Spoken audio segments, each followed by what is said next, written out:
Right. Buka kitab kita sama-sama. Hari ini kita masih dalam pembahasan yang luar biasa yang I really enjoy it. Bukan hanya saya menyampaikan, tetapi saya mendapat pelajaran yang berarti karena saya tetap percaya bahwa firman Tuhan seperti pedang bermata dua. Dia berarti buat setiap saudara, mendapat pengajaran buat setiap saudara, tapi dia berarti buat yang menyampaikannya. Sehingga kita sama-sama bertumbuh dalam terang firman Tuhan. Dan hari ini kita masuk pada pembahasan yang ke-9. Masih dalam pembahasan kita 33 hal penting tentang penginjilan. Dan hari ini secara khusus kita sedang membahas tentang karunia-karunia penginjilan. Kalau minggu lalu kita baru saja sekedar refresh buat setiap saudara. Kalau minggu lalu kita baru belajar tentang posisi penginjil di dalam jawatan tubuh Kristus. Ya kan? Kita belajar tentang rasul, nabi, penginjil, apalagi gembala, dan pengajar, guru, apologet Christian.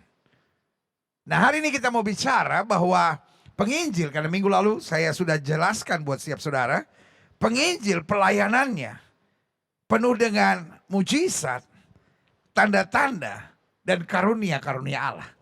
Itu sebabnya selalu saya bilang, pelayanan penginjilan, seperti jari tadi saya bilang jari tengah minggu lalu, itu yang paling tinggi. Biasanya para penginjil lebih dikenal daripada para gembala. Gembala lebih dikenal oleh jemaatnya, domba-dombanya. Tetapi penginjil biasanya dampak pelayanan lebih luas. Dan karena dia pergi kemana-mana lebih banyak orang yang kenal dia. Dan karena pelayanannya penuh dengan kuasa, penuh dengan tanda-tanda dan mujizat, banyak orang drawn, banyak orang tertarik. Karena itu penginjil harus bertanggung jawab. Tidak boleh sombong. Dia harus sadar bahwa dia hanya alat dan hanya hamba di hadapan Tuhan. Karena di antara para jawatan yang ada, rasul, nabi, penginjil, lalu kemudian gembala dan guru, yang paling sering jatuh adalah penginjil. Jatuh dalam kesombongan, jatuh dalam memanipulasi. Meskipun yang lain juga ada yang goncang pelayanannya, tetapi para penginjil harus sangat hati-hati. Nah ini yang kita mau belajar hari ini ya. Penginjil dan karunia-karunia penginjilan. Klik.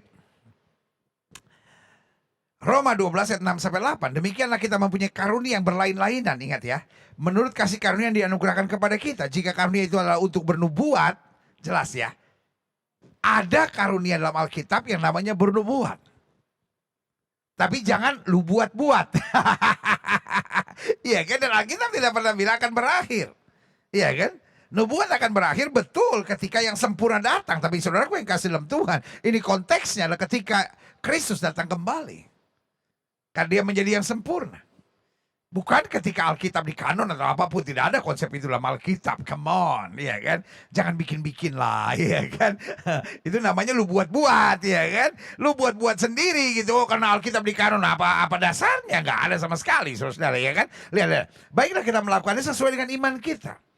Jika karunia untuk melayani, jadi karunia bernubuat dan karunia melayani. Karena kalau bernubuat ya udah berakhir, berarti karunia-karunia yang lain juga berakhir, iya kan? Lihat, karunia untuk melayani, baiklah kita melayani. Jika karunia untuk mengajar, baiklah kita mengajar. Jadi ada karunia nubuat, ada karunia untuk melayani, ada karunia untuk mengajar. Klik selanjutnya. Jika karunia untuk menasihati, ternyata ada juga yang punya karunia untuk menasihati. Baiklah kita menasihati. Siapa yang membagi-bagikan sesuatu? Lagi yang karunia itu roh, the spirit of giving gitu, yang suka memberi, membagi-bagikan sesuatu. Hendaklah ia melakukannya dengan hati ikhlas. Siapa yang memberi pimpinan? Karunianya leadership, saudara-saudara. Hendaklah ia melakukannya dengan rajin. Siapa yang menunjukkan kemurahan, jadi suka menolong, suka membantu. Hendaklah ia melakukannya dengan sukacita. Wow, saudaraku yang kasih dalam Tuhan. Kita kadang-kala bicara karunia hanya bahasa roh, nubuat. Tapi saudaraku yang kasih dalam Tuhan, kalau kita gali Alkitab tentang karunia, kita akan dapat pelajaran-pelajaran yang luar biasa. Jadi ini bukan sekadar hanya dorongan. Tetapi Tuhan memeteraikannya dengan karunia. Karena itu selalu saya bilang, karunia setiap orang berbeda-beda. Tapi kalau kita mengembangkannya, Roh Kudus akan memampukannya. Selanjutnya, klik haleluya. 1 Korintus 12 ayat 1 sampai 11. Sengaja ya, saya kupas dulu supaya saudara punya pemahaman tentang firman Tuhan yang terarah tentang karunia. Rupa-rupa karunia tapi satu roh. Sekarang tentang karunia roh, aku mau saudara-saudara supaya kamu mengetahui kebenarannya. Ada orang yang berkata, oh karunia roh gak penting, yang penting saya sudah diselamatkan. Loh saudaraku yang kasih dalam Tuhan, sesudah kita diselamatkan, what next? Kita harus menjadi alat keselamatan Tuhan. Jelas? Nah, untuk menjadi alat keselamatan Tuhan, kita nggak bisa dengan kekuatan kita, kepintaran kita, kemampuan kita, dengan apa yang ada pada kita, tetapi harus melalui karunia-karunia Allah.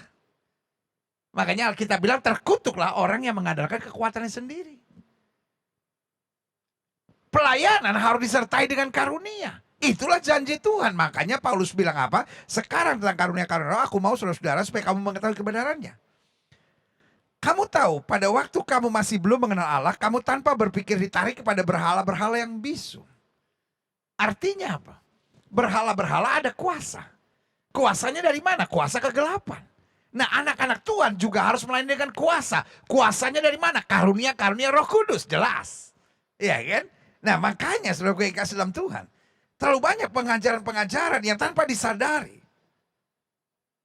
tidak mengarahkan kita pada the full gospel, pada Injil sepenuhnya, sambil membiarkan karunia-karunia roh yang sudah tercatat dalam Alkitab untuk aktif dalam pelayanan kita. Ayat 3, karena itu aku mau meyakinkan kamu bahwa tidak ada seorang pun yang berkata-kata oleh roh Allah dapat berkata terkutuklah Yesus. Dan tidak ada seorang pun yang dapat mengaku Yesus adalah Tuhan selain oleh Roh Kudus. Jadi nggak bisa kekuatan kita, nggak bisa teologi kita tetap perlu. Tetapi tetap yang mengurapi teologi itu harus kuasa Roh Kudus. Kemampuan teologi hanya ujung-ujungnya masuk pada perdebatan doktrin. Tapi karunia akan menuntun kita pada keselamatan. Jelas ya? Jadi bukan teologi yang nggak perlu. Tapi teologi harus mengalami perjumpaan dengan Tuhan yang menuntun kita pada karunia Roh Kudus. Wih, iya kan? Karena orang tertarik pada berhala-berhala karena ada kuasanya. Dan orang juga dapat tertarik pada keselamatan lewat kuasa, karunia Roh Kudus itu. Klik. Saya harap sudah makin jelas ini. Ada rupa-rupa karunia tapi satu roh. Ada rupa-rupa pelayanan tapi satu Tuhan. Artinya dengan karunia yang ada pada kita jangan menepuk dada dan merasa yang paling hebat. Tapi karunia-karunia yang ada justru membuat kita makin merendahkan diri karena kita tahu itu semua hanya untuk meninggikan, memuliakan satu nama dan segala nama, Yesus Kristus Tuhan, haleluya. Ada berbagai-bagai perbuatan ajaib. Tapi Allah adalah satu yang mengerjakan semuanya dalam semua orang. Taruh tangan kanan sudah di dada, sama-sama bilang, saya juga bisa mendapat karunia. Saya juga bisa mendapat karunia. Bertahun-tahun kita tertipu dengan pengajaran gereja sambil berkata, hanya orang-orang tertentu yang dapat mendapat karunia. Tapi ayat ini bilang, dan ada berbagai-bagai perbuatan ajaib, tapi Allah adalah satu yang mengerjakan semuanya dalam semua orang. Yang setuju sama saya ketik di live chat saudara. Saya bisa mendapat karunia. Yes. Karena persoalannya bukan, it's not about me, it's about him. Dia yang memberi karunia. Persoalannya kita memberi tempat nggak? Kita membuka hati nggak? Kita mengharapkan nggak Tuhan memakai hidup kita?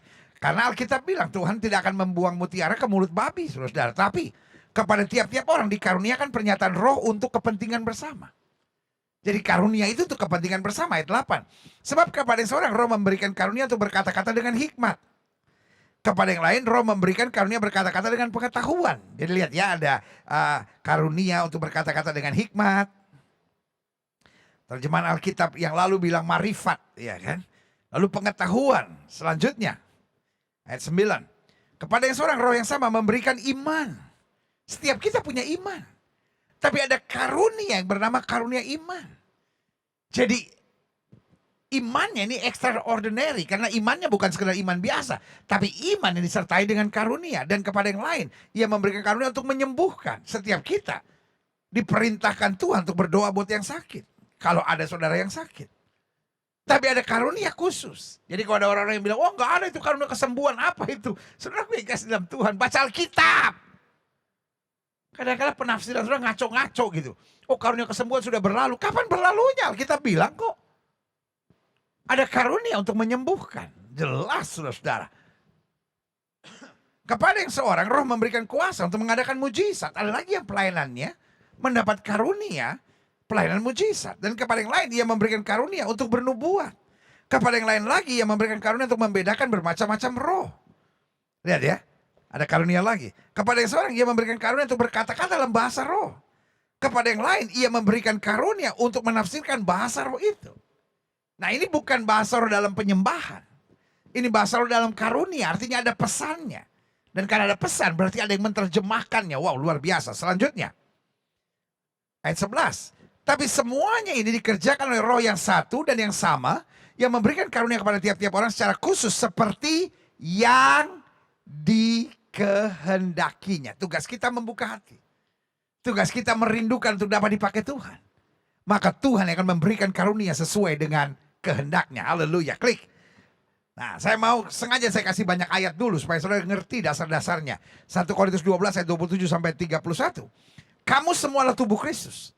Dan kamu masing-masing adalah anggotanya. Jadi meskipun berbeda-beda, tapi kamu semua satu dalam Kristus. Dan Allah telah menetapkan beberapa orang dalam jemaat. Pertama sebagai rasul, kedua sebagai nabi, ketiga sebagai pengajar. Selanjutnya mereka yang dapat karunia untuk mengadakan mujizat, untuk menyembuhkan, untuk melayani, untuk memimpin, untuk berkata-kata dalam bahasa roh.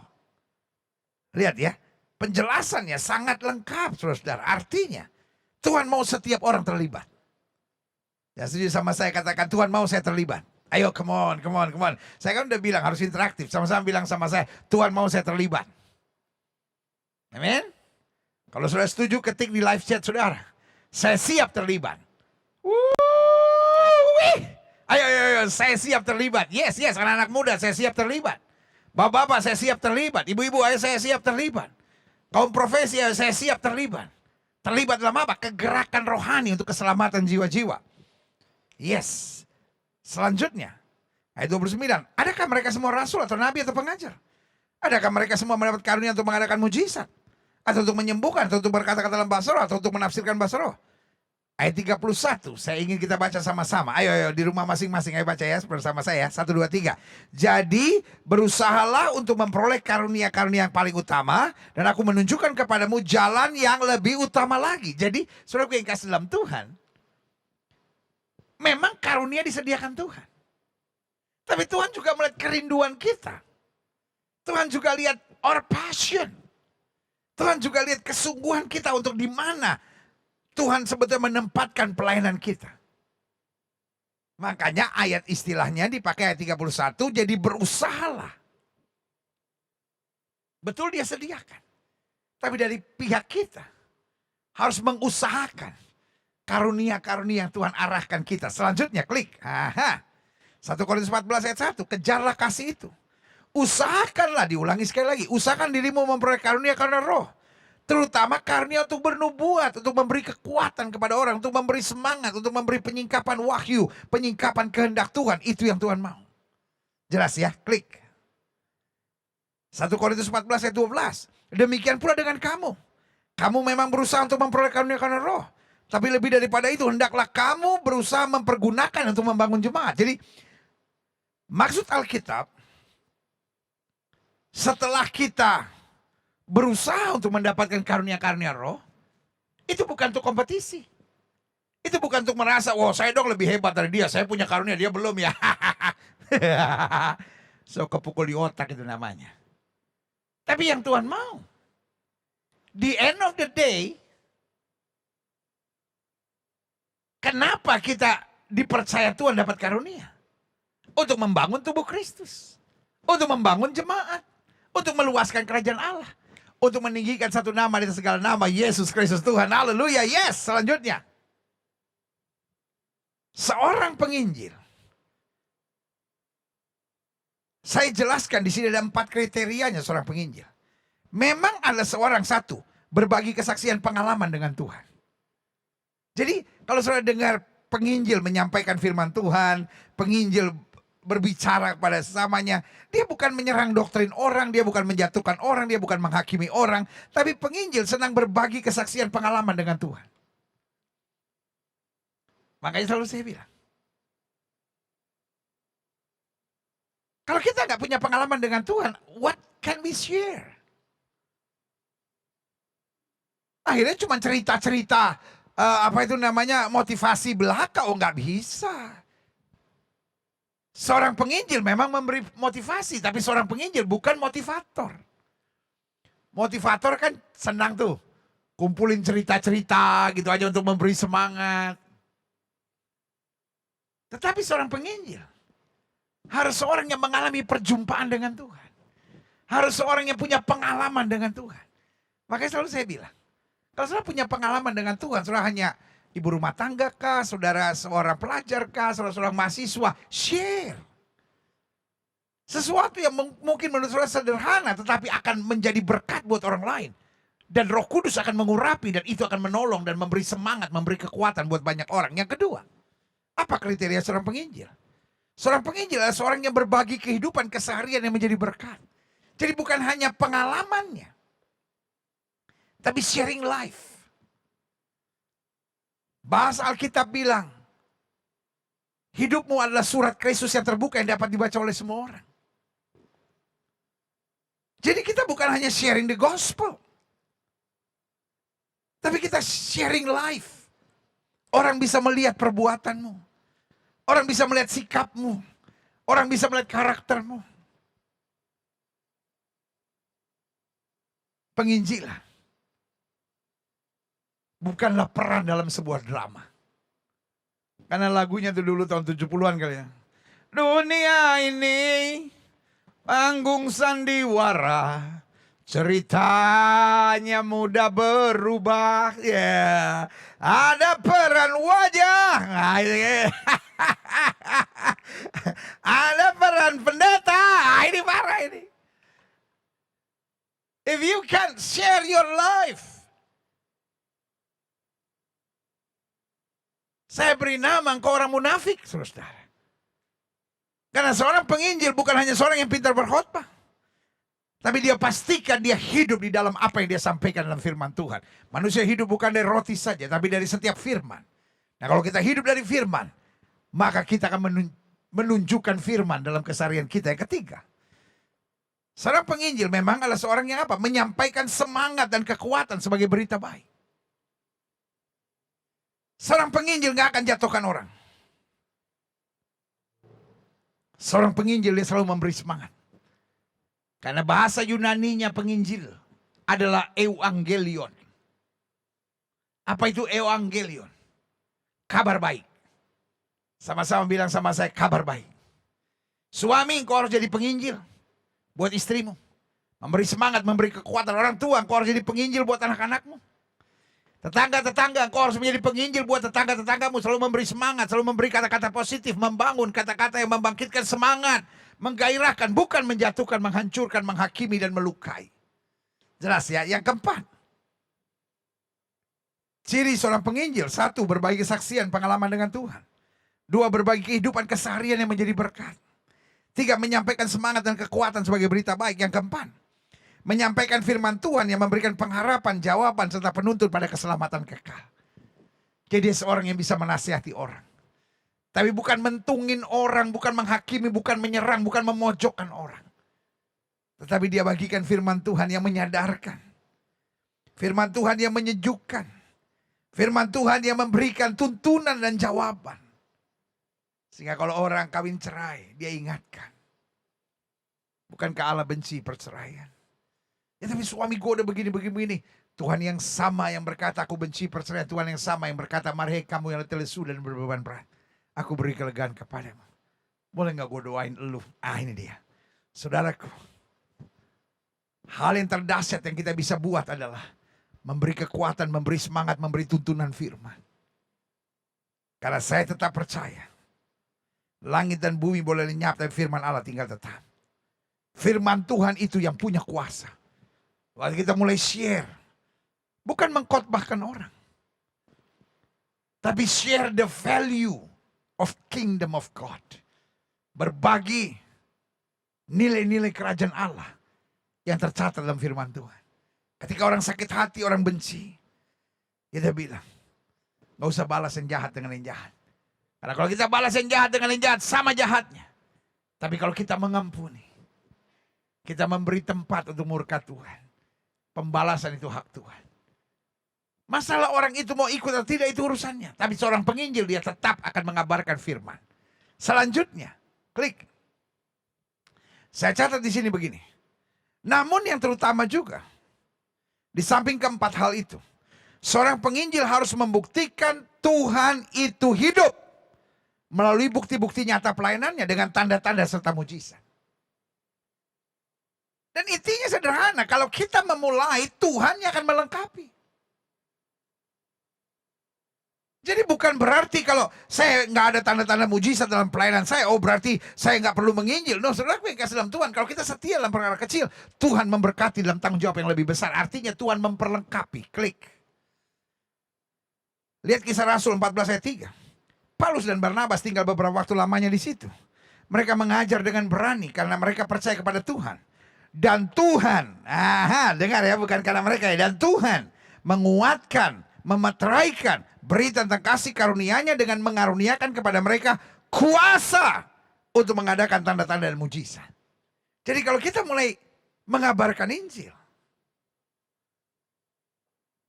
kita mulai melakukan bagian kita, Tuhan akan melakukan bagiannya. Menyertai pelayanan saudara, menyertai kesaksian saudara dengan tanda-tanda mujizat yang membuat saudara kaget-kaget. Iya loh, lu nasihatin gue gitu, gue doa, mujizat terjadi loh. Anak gue sakit, gue udah mau bawa ke dukun, lu ingetin jangan. Doa sama Tuhan, gue doa, sembuh lu. Itu dia. Wih. Amin. Jadi tugas kita taat aja. Kita bukan orang hebat. Kita orang biasa. Tapi karena ada Roh Kudus, hal-hal yang hebat menyertai pelayanan kita. Haleluya, klik. Selanjutnya saya pelajari Ibrani 2 ayat 4. Allah meneguhkan kesaksian mereka. Siapa mereka ini? Orang yang bertindak. Jadi hidup ini jangan debat terus gitu. Kita debat sampai gak ada waktu untuk menginjil. Kita debat sampai gak punya waktu untuk melakukan firman Tuhan. Kita debat sampai gak punya waktu untuk mencari jiwa. Ayat ini bilang apa? Allah meneguhkan kesaksian mereka oleh tanda-tanda dan mujizat-mujizat, oleh berbagai-bagai pernyataan kekuasaan, dan karena Roh Kudus yang dibagi-bagikan menurut kehendaknya. Ini kalau ada pendeta-pendeta zaman sekarang di YouTube nih dikritik nih. Wah ini Pentakosta nih, wah ini karismatik nih, wah ini pelayanannya apa nih, wah ada roh lain nih. Ayat firman Tuhan sederhana. Kalau kita melakukan bagian kita mencari jiwa, melakukan bagian kita memberitakan Injil, Tuhan akan memeteraikan pelayanan kita dengan karunia-karunia luar biasa. Selanjutnya, ada dua pandangan tentang karunia. Saya mengistilahkannya gini. Satu, saya sebut total given. Artinya diberikan sepenuhnya cuma-cuma, kita tidak punya andil apa-apa. Saya doa buat orang sakit, dia sembuh. Saya ngomong sama orang yang sedang susah, dia tertolong. Wah, ada karunia hikmat. Wah, ada karunia kesembuhan. Ya kan? Ada aja berkat dalam hidup saya. Makin saya berbagi, makin saya diberkati. Oh, dia punya karunia berbagi. Ada yang total given. Diberikan sepenuhnya cuma-cuma. Kita tidak punya andil apa-apa. Kita tahu Tuhan yang bekerja.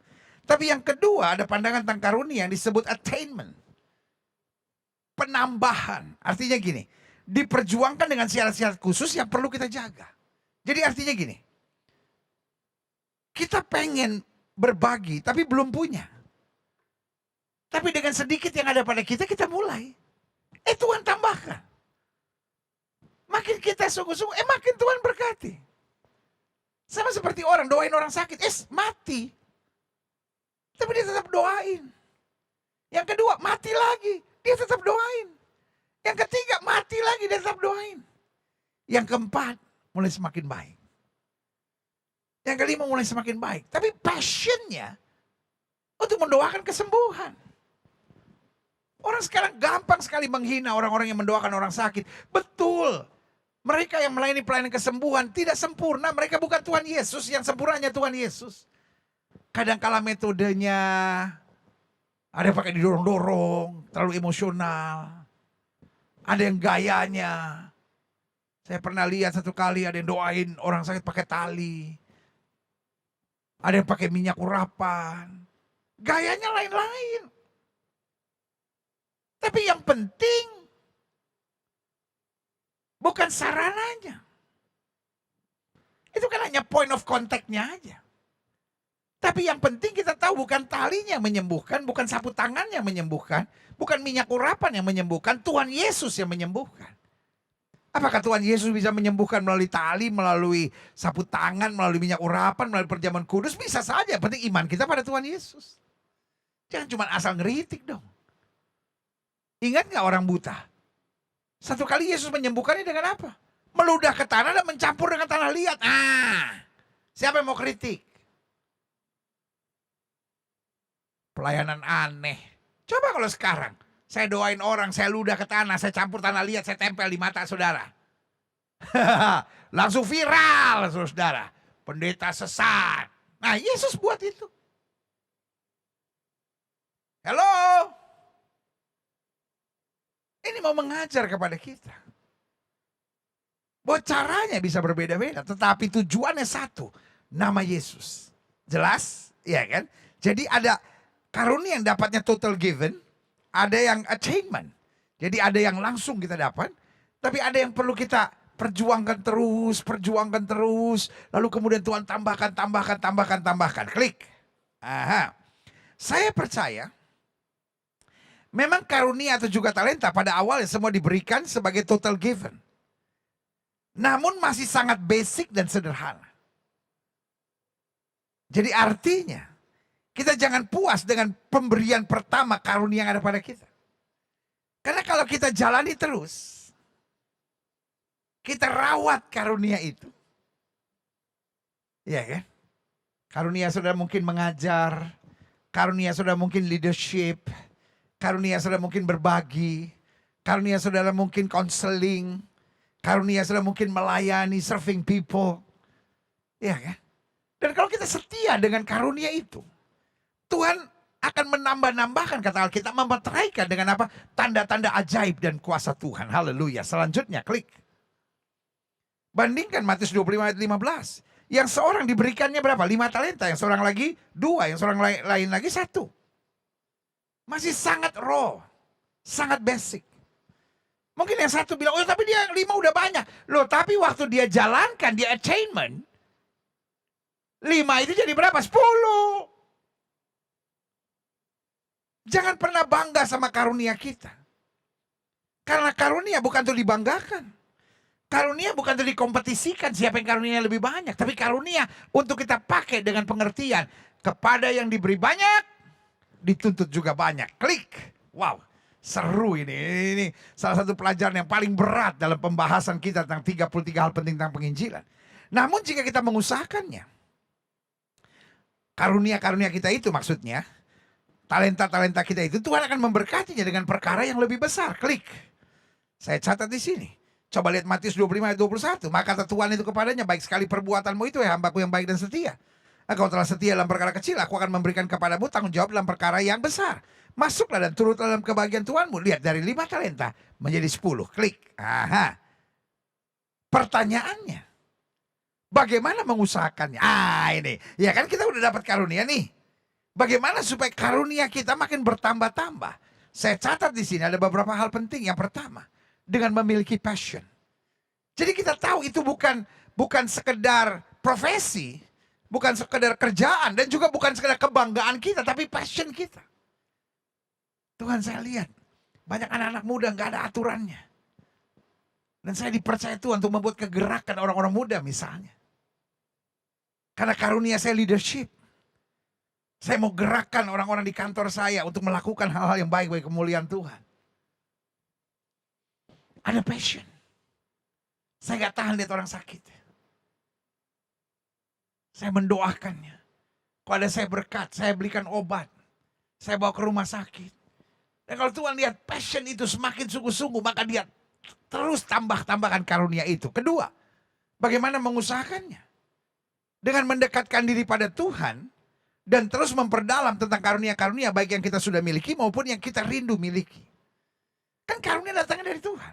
Kitanya harus mendekat pada Tuhan. Gak bisa kita bilang, Tuhan kalau mau kasih karunia kasih, kalau enggak. Ini gak bisa dong. Kita tahu kok karunia adalah bagian dari perjanjian Tuhan buat anak-anaknya. Dan karunia itu kita pakai untuk apa? Memenangkan jiwa. Untuk meluaskan kerajaan Allah. Untuk membangun kerajaan Allah di muka bumi. Untuk meninggikan Kristus. Jelas ya? Jadi apa yang terjadi? Kita perdalam lagi. Kita pelajari Alkitab. Kita beli bukunya. Kita diskusi sama orang-orangnya. Jangan diskusi sama orang yang anti mujizat lah. Anti karunia lah. Biarkan yang anti tetap anti. Karena memang dasarnya. Roh di dalamnya adalah roh pemberontakan, saudara. Tetapi kalau kita tahu Alkitab bicara tentang itu, cuman hanya pastikan Alkitab bilang uji segala sesuatu. Dan pegang yang baik. Yang ketiga, bagaimana mengusahakannya? Dengan belajar dari hamba-hamba Tuhan yang memiliki karunia yang Tuhan sudah taruh di hati kita. Sedapat mungkin melayani di bawah otoritas mereka. Karena selalu saya bilang, pelayanan karunia tanpa otoritas di atas kita akan menjadikan kita cepat liar dan tersesat. Jadi saudara-saudara yang menerima pelayanan karunia, pastikan ada mentor saudara yang mengarahkan saudara. Sehingga saudara tidak gampang tersesat.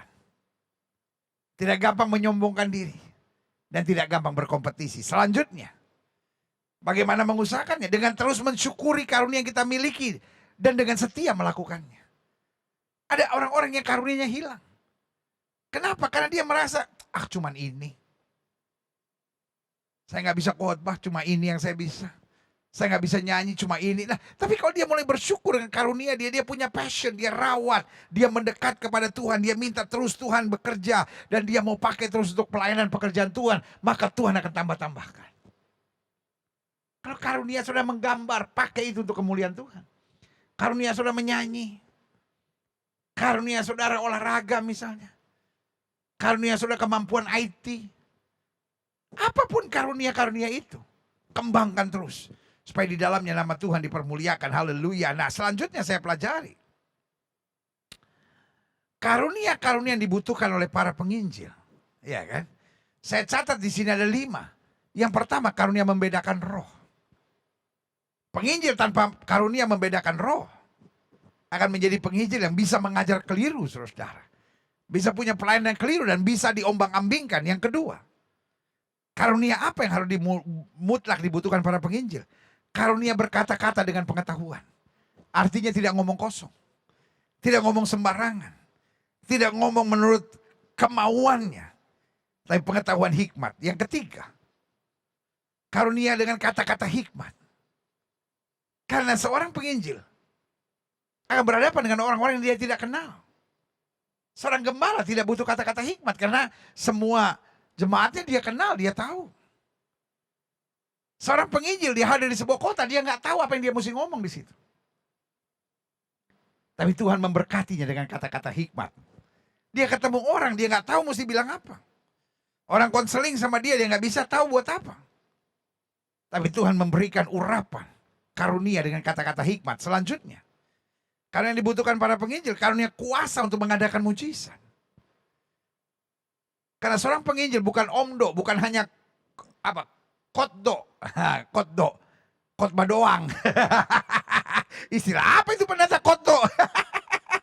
Tapi seorang penginjil harus menuntut pada mujizat dan kuasa Allah, harus membuktikan bahwa Yesus hidup dan luar biasa. Selanjutnya yang kelima, karunia yang dibutuhkan para penginjil, karunia untuk menyembuhkan. Baik kesembuhan fisik, kesembuhan mental, atau bahkan kesembuhan rohani. Jelas ya? Wow, luar biasa. Kita belajar banyak hari ini. Selanjutnya ini yang terakhir. Selanjutnya yang juga tidak kalah pentingnya, seorang penginjil harus memiliki ciri-ciri penopang karunianya. Jadi di samping karunia yang Roh Kudus sediakan buat dia, maka dia juga harus punya penunjang. Dan untuk ini ada 7 hal yang saya mau bagikan. Yang pertama, dia harus seorang yang mengasihi jiwa-jiwa. Saya kasih warning buat setiap saudara. Hati-hati dengan penginjil yang love the crowd but doesn't love the people. Wah, saya jumpai banyak, sorry kalau saya sharing ini. Saya jumpai banyak penginjil-penginjil hebat di Amerika yang love the crowd. Wah, crowdnya dia foto, crowdnya di videoin. Tetapi doesn't love the people. Kalau orang mendekat kepada dia, wah ada bodyguard sekelilingnya, dorong sana, dorong sini. Saudaraku yang kasih dalam Tuhan, buat saya, engkau bukan hamba Tuhan. Engkau seorang artis yang mencari popularitas dengan memanfaatkan crowd. But you are not loving the people. Hati-hati dengan penginjil demikian. Sebagai hamba Allah yang saya mau ingatkan buat setiap saudara, seorang penginjil harus disertai dengan ciri penopang bahwa dia mengasihi jiwa-jiwa. Kenapa kita menginjil? Kenapa kita berkorban? Kenapa kita berbuat yang terbaik untuk pekabaran Injil? Karena kita mengasihi jiwa-jiwa, bukan yang lain. Yang kedua, seorang penginjil harus memiliki ciri penopang karunia-Nya. Seorang yang bisa bekerja sama dengan semua orang. Ini paling penting. Ada banyak penginjil sebetulnya bisa jadi berkat. Ada banyak orang sebetulnya bisa memenangkan jiwa. Ada banyak orang sebetulnya ada karunia Tuhan dalam hidupnya. Tapi sayang, orangnya egois. Orangnya kepala batu. Orangnya cepat tersinggung. Orangnya nggak bisa bekerja sama orang. Selalu kalau lihat orang mencari kekurangan, mencari kelemahannya. Sayang, yang seperti ini, dia menutup pintu buat karunia Allah yang dahsyat lewat hidupnya. Yang ketiga, dan juga tidak kalah pentingnya, seorang penginjil harus memiliki ciri penopang karunia-Nya, seorang yang simpel dan tidak ribet.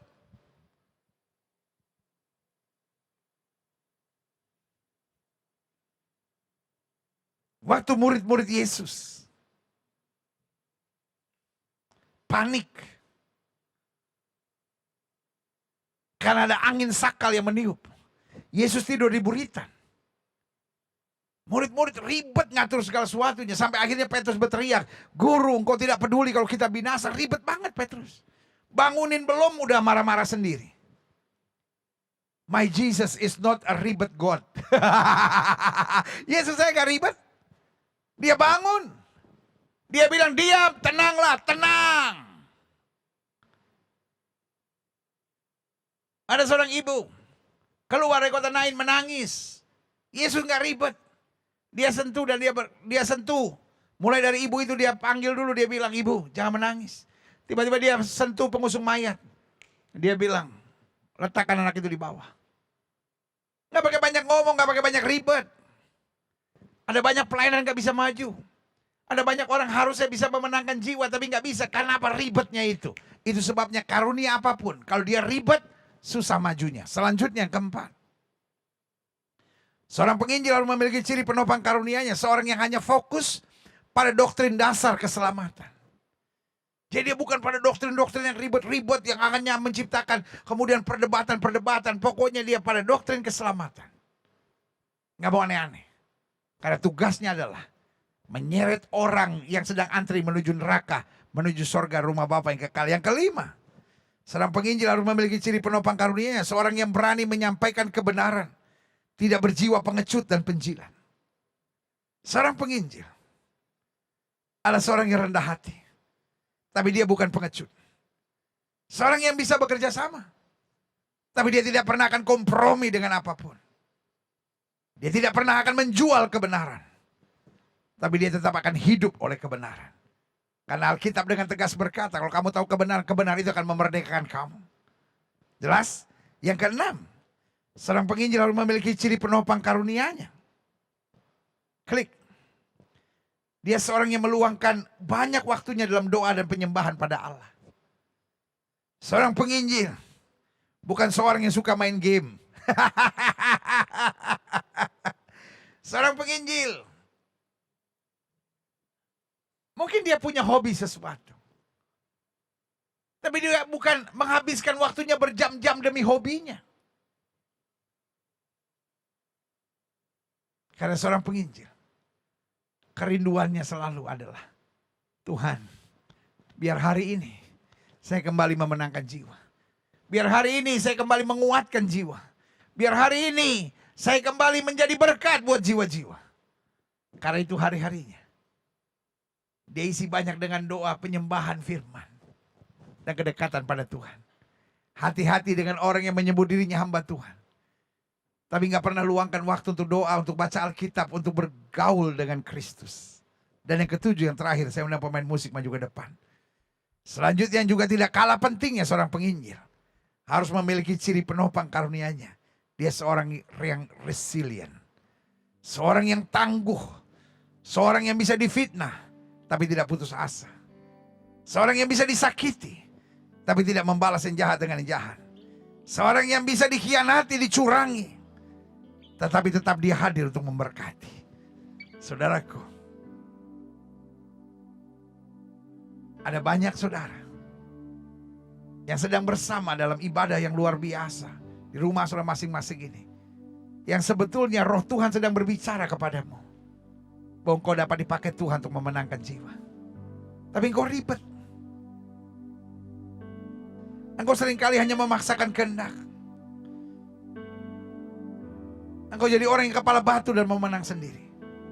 Tapi biarlah hari ini engkau berkata, Tuhan, it's not about me, it's about you. Penuhi aku dengan karunia-karunia Allah. Pastikan aku disertai dengan penopang-penopang karunia itu. Sehingga hidupmu jadi luar biasa dalam terang Tuhan. Saya percaya di akhir zaman Tuhan sedang membangkitkan penginjil-penginjil, bukan dari mimbar-mimbar gereja, penginjil-penginjil dalam kehidupan keseharian yang terus berjuang untuk memenangkan jiwa. Dan orang-orang seperti ini prestasinya akan luar biasa, hidupnya diberkati. Apa saja yang dikerjakannya, Tuhan membuat ia beruntung dan berhasil. Karena karunia-karunia Allah menyertai.